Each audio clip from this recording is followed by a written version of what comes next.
नीला गुलाब। एक बार की बात है, चीन में एक खूबसूरत साम्राज्य था जहाँ एक राजा रहता था जो देखने में तो बूढ़ा था लेकिन बहुत ही खुश मिजाज और प्रजा में बहुत मशहूर था। राजा अपने राजकाज से काफी खुश था, लेकिन एक बात ऐसी थी जो उसके खुशनुमा मिजाज को खराब कर देती थी कि अपनी बेटी राजकुमारी मिन के लायक राजकुमार कैसे ढूंढे। राजकुमारी मिन अपनी खूबसूरती के लिए मशहूर थी। उसकी आंखें हिरनी के जैसी थीं और इतनी चमकदार जैसे कोई सितारा हो, और उसकी हंसी को सुनकर लगता था जैसे सितार बज रहा हो। वो जितनी खूबसूरत थी उतनी ही समझदार भी थी, और बड़े से बड़े कवियों की कविताएं पूरे राज्य में उससे बेहतर कोई नहीं गा सकता था। बेटी, मेरी प्यारी बेटी, मैं तुम्हारे लायक कोई अच्छा राजकुमार कैसे ढूंढ पाऊंगा? ओह, कहीं अगर मुझे कोई काबिल राजकुमार नहीं मिला तो ये सोचते ही मेरा दिल बैठ जाता है। पिताजी, चिंता मत कीजिए, मुझे यकीन है यूनिवर्स ने कुछ सोच रखा होगा। मेरे पास इतना वक्त नहीं है कि यूनिवर्स की करामात का इंतजार करूं। मैं बूढ़ा हो गया हूं और ये उम्र अब घटेगी नहीं, और मैं चाहता हूं कि तुम। पिताजी, आप फिर से कुछ ज्यादा परेशान हो रहे हैं। तो फिर मैं क्या करूं बेटा, बताओ क्या करूं मैं? ठीक है, तो अच्छा, हम एक काम कर सकते हैं। और इस तरह जैसे ही लोगों को पता चला कि राजा अपनी बेटी के लिए एक काबिल राजकुमार ढूंढ रहा है, तो बहुत से लोग आगे आए। लेकिन जब वो महल में पहुँचे तो वहाँ उन्हें सिर्फ मंत्री चैम्बरलेन ही मिले। महाराज ने ये तय किया है कि जो कोई भी नीला गुलाब ढूंढकर उसे यहाँ वापस लाएगा, सिर्फ वही राजकुमारी मिन से शादी करने का हकदार होगा।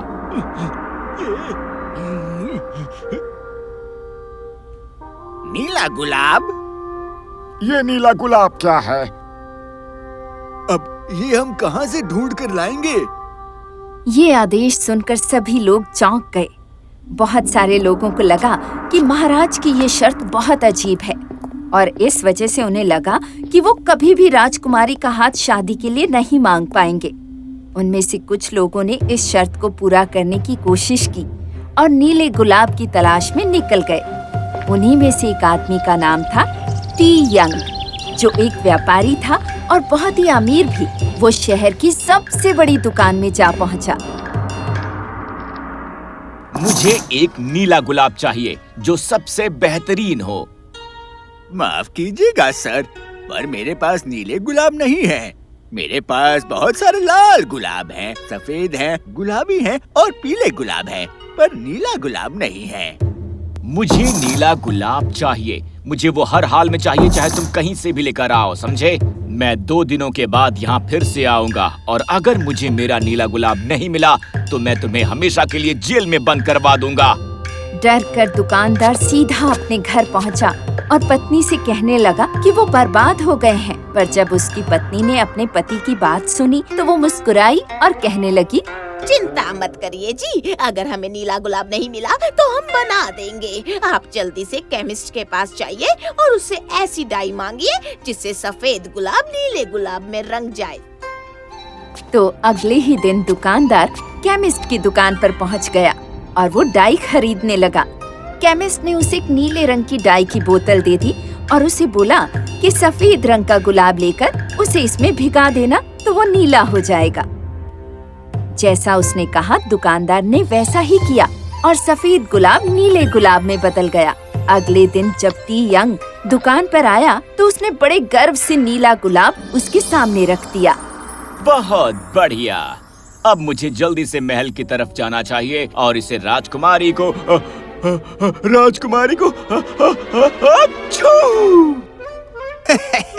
All the best. जब टी यंग महल में पहुंचा तो उसे कोर्ट रूम में ले जाया गया, जहां उसने राजकुमारी के लिए नीला गुलाब सामने रख दिया। ये तो सफेद गुलाब है। इसे किसी बहुत ही जहरीली डाई में डुबाकर नीला किया गया है। अगर कोई तितली आकर इस पर बैठ जाए तो वो इसका जहर पीकर मर जाएगी। वापस रख लो इसे। मुझे डाई किए हुए गुलाब की जरूरत नहीं है, और ना ही एक झूठ बोलने वाले पति की।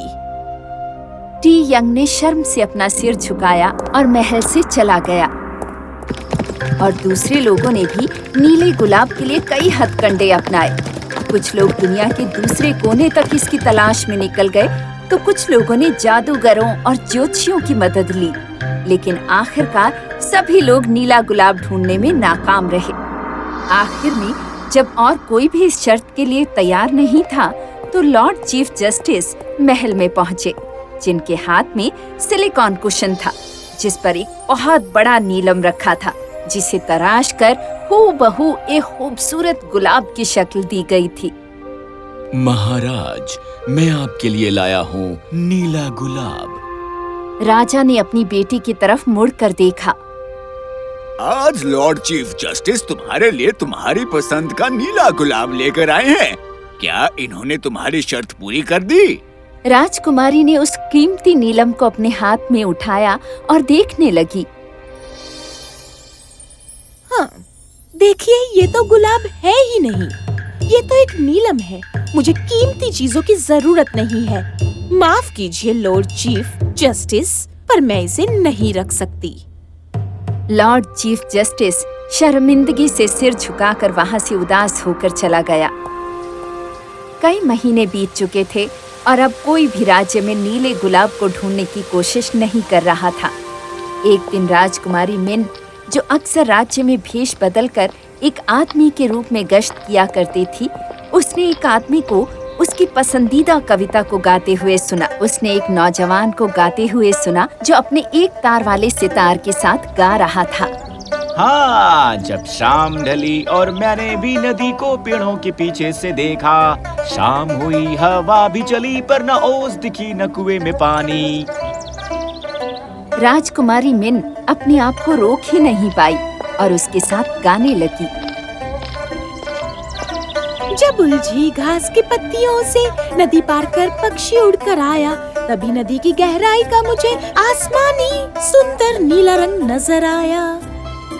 और जब मैंने पीछे मुड़कर देखा, का गुलाब को गाते हमारे लिए। कुछ थे सफेद और कुछ थे लाल और कुछ तो गुलाबी बड़े कमाल। पर मेरा दिल, ये बेचारा दिल, चाहता था सिर्फ वो नीला गुलाब। मेरा दिल, ये बेचारा दिल, चाहता था सिर्फ नीला गुलाब। ये तो कमाल है। ज्यादातर लोगों को ये पुरानी कविता नहीं पता। मैं हूँ ली जुन, आपसे मिलकर अच्छा लगा। लेकिन राजकुमारी ने कुछ नहीं कहा और चुपचाप वहां से चली गई। उस रात वो ली जुन के बारे में सोचकर रात भर करवटें बदलती रही। जब सुबह हुई तो जल्दी से वो अपने बिस्तर से उठी, अपना भेष बदला और उसी बाजार की तरफ चल दी। जब उसने ली जुन को देखा तो वो उसके पास गई और उसने अपना नाम झैंग योंग बताया। उसके बाद तब तक दोनों ने अपनी पसंदीदा कविताओं को दिन भर गाया, जब तक शाम को उसका वापस जाने का वक्त नहीं हो गया। ये सब कई हफ्तों तक ऐसे ही चलता रहा और फिर धीरे धीरे राजकुमारी मिन को ली जुन से प्यार हो गया। एक दिन जब दोनों झील के किनारे बैठे थे तो सूरज ढल गया और सुनहरी रोशनी फैल गई और इस शाम की रोशनी में कुछ सितारे भी चमकने लगे। तो तुम यहाँ के नहीं हो क्या? नहीं तो, मैं तो बस पड़ोस के राज्य से यहाँ आया हूँ। मैं यहाँ राजकुमारी मिन का दिल जीतने आया था। पता है, मैं उनसे बहुत प्यार करता हूँ, लेकिन जब मैंने सुना कि उन्होंने बड़े से बड़े अमीर व्यापारी और बहादुर योद्धाओं को ठुकरा दिया है, तो मेरी उम्मीद टूट गई। मैं तो एक मामूली सा कवि हूँ बस। राजकुमारी मिन की आंखों में चमक आ गई और उसका दिल जोर से धड़कने लगा। ये मुझसे प्यार करता है। क्या तुमने उसे कभी देखा है? मैंने उनकी तस्वीर देखी है, पर बात यह है कि मुझे उनकी खूबसूरती से प्यार नहीं हुआ है, बल्कि उनका पुरानी कविताओं के लिए जो प्यार है वो मुझे उनकी तरफ खींचता है। मैंने तो सुना है कि वो बहुत अच्छा गाती भी हैं। राजकुमारी मिन मुस्कुराई और फिर उसने अपनी नकली मूंछें निकाल दी और अपने बाल खोल दिए। ली जुन का मुंह खुला ही रह गया। क्या आप राजकुमारी मिन है? वो जल्दी से खड़ा हुआ और उसने अपना सिर झुकाया। राजकुमारी मिन खड़ी हुई और उसने उसका हाथ अपने हाथ में लिया और उसे बताया कि उसे भी उससे प्यार हो गया है। मुझे तुमसे प्यार है ली जुन, और मैं तुमसे शादी करना चाहती हूँ। प्लीज तुम मेरे पिता से मेरा हाथ मांग लो। ली जुन उसे देखकर मुस्कुराया, लेकिन तभी अचानक उसे वो नीले गुलाब वाली बात याद आ गई। पर मेरे पास तो नीला गुलाब है ही नहीं। तुम्हारे पास है। इस तरह अगले दिन ली जुन खाली हाथ ही महल में पहुंच गया।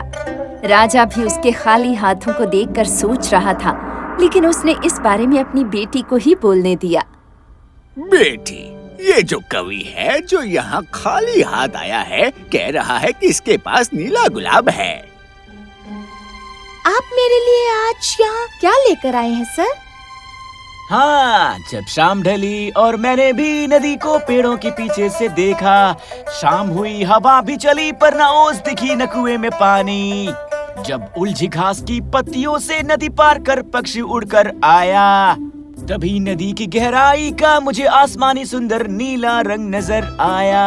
और जब हमने पलट कर देखा तो कुछ गुलाब हमारे लिए गा रहे थे।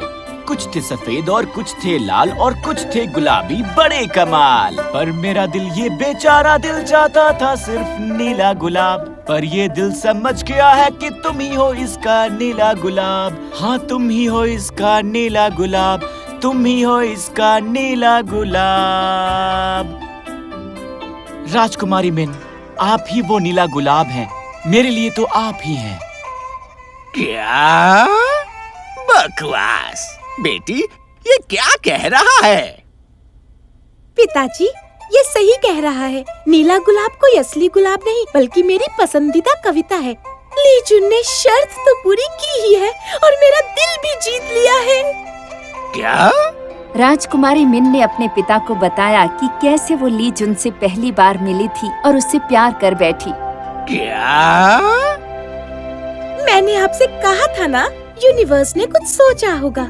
सब पहले से तय होता है। उन्होंने ही मुझे ली जुन से मिलवाया। मैं राजकुमारी मिन से प्यार करता हूँ महाराज, और मैं आपसे राजकुमारी का हाथ मांगने के लिए आया हूँ, और साथ ही आपका आशीर्वाद भी। राजा थोड़ी देर के लिए तो कुछ समझ ही नहीं पाया, पर फिर जोर जोर से हंसने लगा।